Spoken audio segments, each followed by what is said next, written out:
Boa tarde a todos. Sempre uma alegria.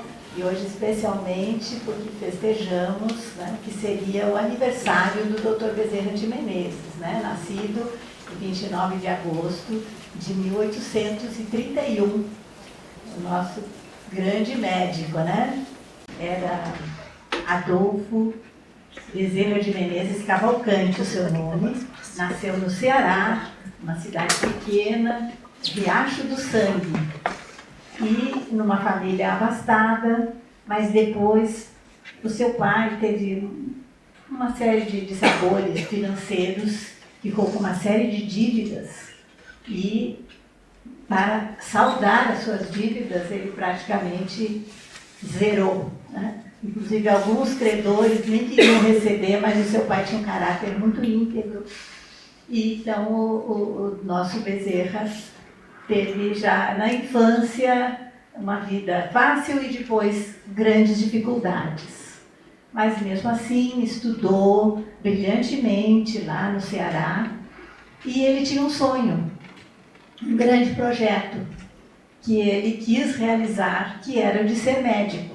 E naquela época, então, ele precisava vir para o Rio de Janeiro, né? Aí a gente já viu o seu caráter, primeiro de querer firmemente realizar o sonho e ter essa coragem, né, de sair de lá e vir para uma cidade maior. Não era como hoje, mas era maior do que o Riacho do Sangue, como era a sua cidade, né? Então a família se cotizou, enfim, e ele conseguiu vir para o Rio de Janeiro, mas a sua vida de estudante era, ele dava aulas particulares, ele estudava na biblioteca, era bem assim, rígida, né? E aí, nessa parte de dar aulas particulares, ele dava algumas matérias, mas matemática não era o seu forte, né?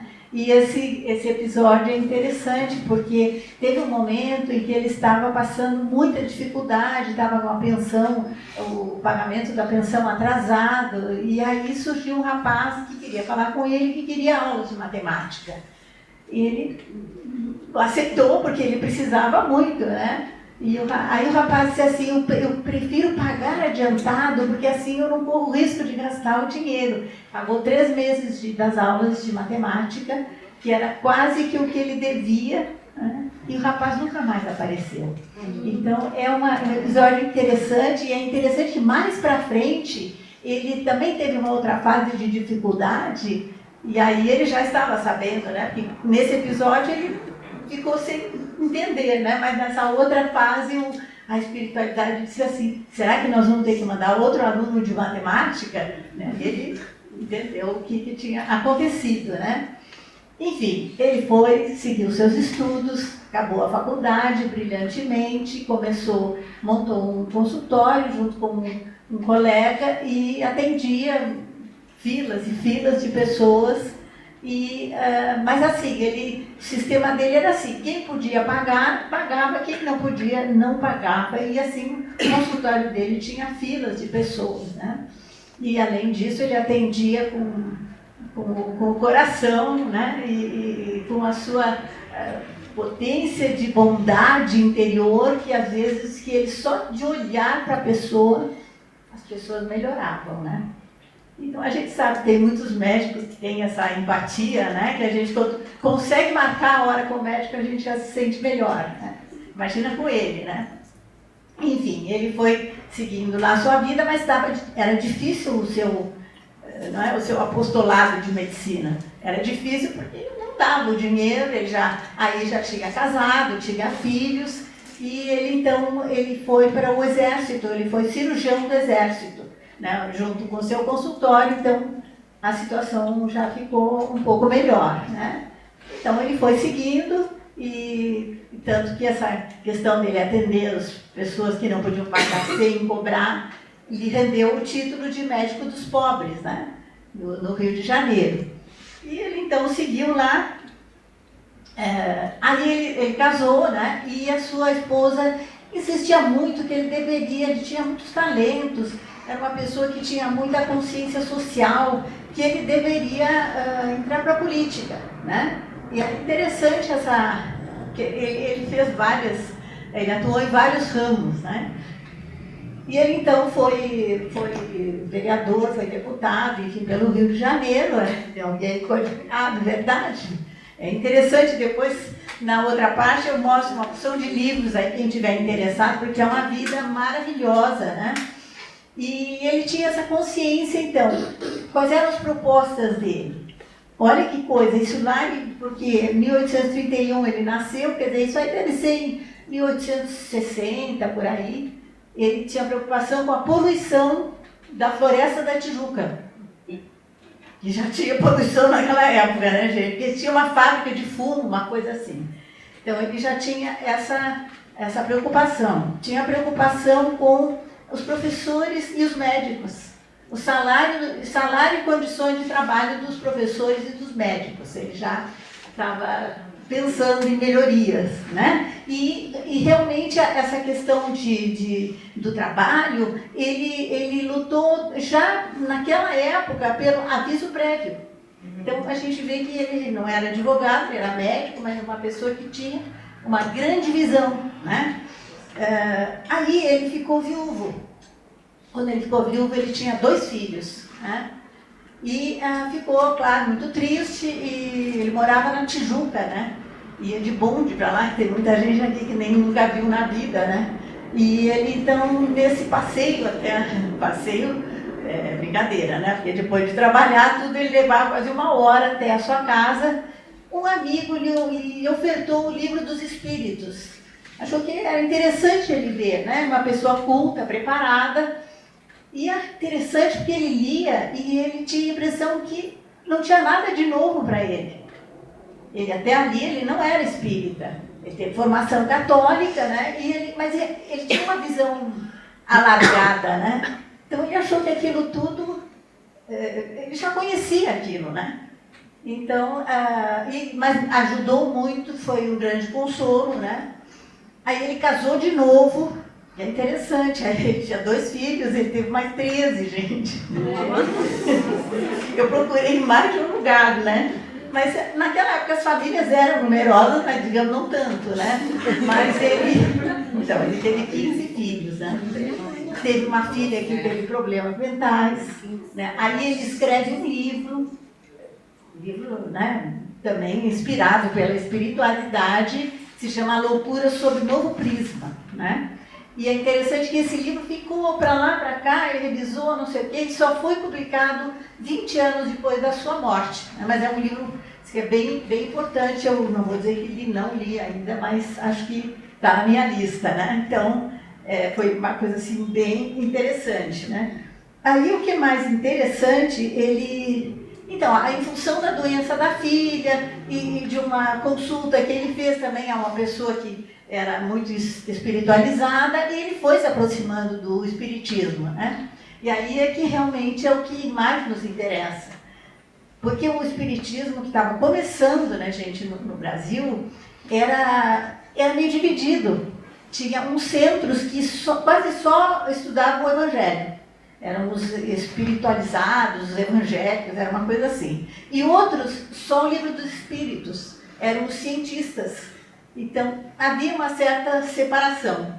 E ele conseguiu, né, ele foi inclusive presidente da Federação Espírita do Brasil, ele conseguiu conciliar, ele conseguiu pacificar, não é? Porque tinha gente até hoje, todo mundo é espírita que não tem uma diferença, né? Ele tinha essa visão de pacificador, que inclusive, antes da sua encarnação, tem uma notícia, que houve uma reunião do plano espiritual, dizendo exatamente que ele seria um pacificador, né?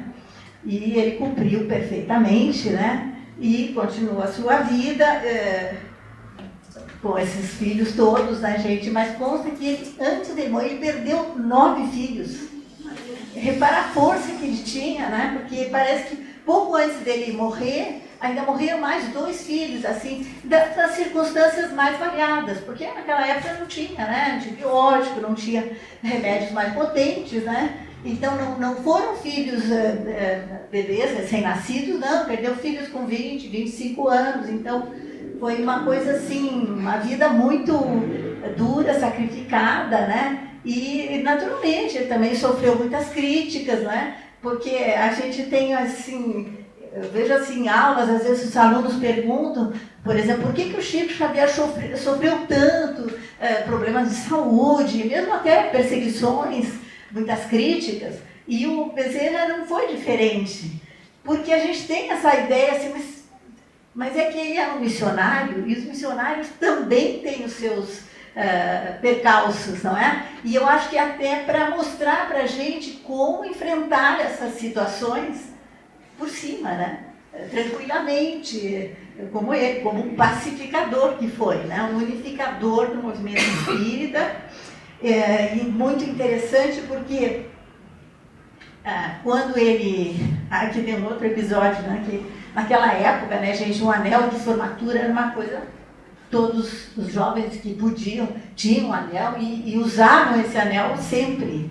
E teve uma pessoa que foi consultar com ele, não tinha dinheiro para comprar os remédios, e ele tirou o anel e deu para essa pessoa.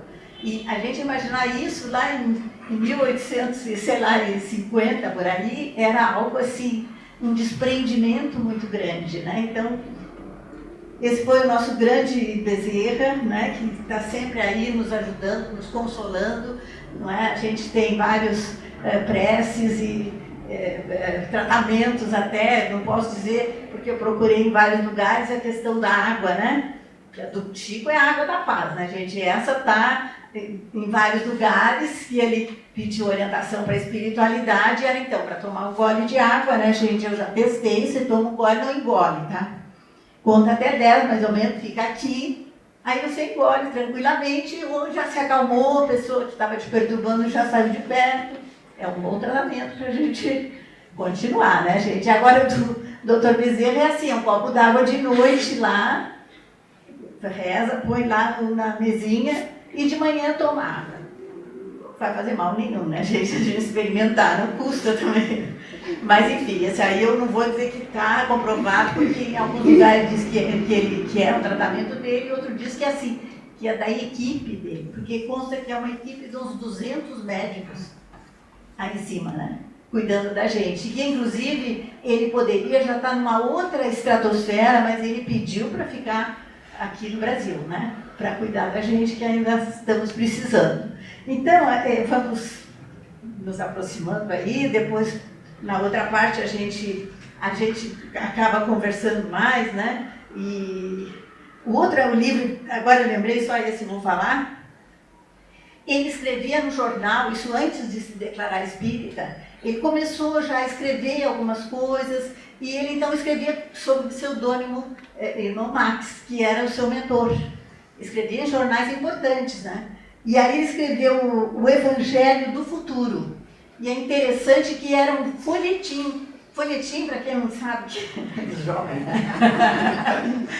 Não era uma coisa assim que continuava. Então ele escrevia e deixava algo assim, tipo novela, né? No ar, e aí as pessoas ficavam curiosas e interessadas e iam então continuar, né? Então ele foi indo, o nosso grande médico aí, teve acho que um problema, um AVC, alguma coisa assim muito forte. Já nessa ocasião ele estava com 69 anos e financeiramente péssimo, porque assim como ele ajudava muito, então a situação dele é bem difícil. As pessoas que iam lá visitá-lo deixavam uma ajuda para os filhos, para a viúva, enfim, e assim ele passou, né?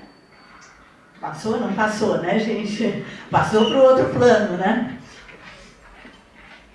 E nós, então, ficamos aqui com a recordação, e eu vou acabar aqui com uma mensagem dele, né, que também sempre falava assim: façamos o bem a todos, e o bem nos amparará, né? E ele dizia aqui, ó: filhos, não se esqueçam de orar sempre. A oração possibilita ao humano aclarar os próprios sentimentos. Quem se habitua a orar não se entrega ao desespero e à revolta. A prece jamais é um monólogo. Pelo recolhimento íntimo na oração, a criatura conserva, com o mundo espiritual, um diálogo E esse diálogo nunca nos deixa sem resposta. E se a resposta tarda, é para testar a nossa fé e a nossa paciência. Então, vamos ficar pensando e orando para o nosso grande médico. Muito obrigada.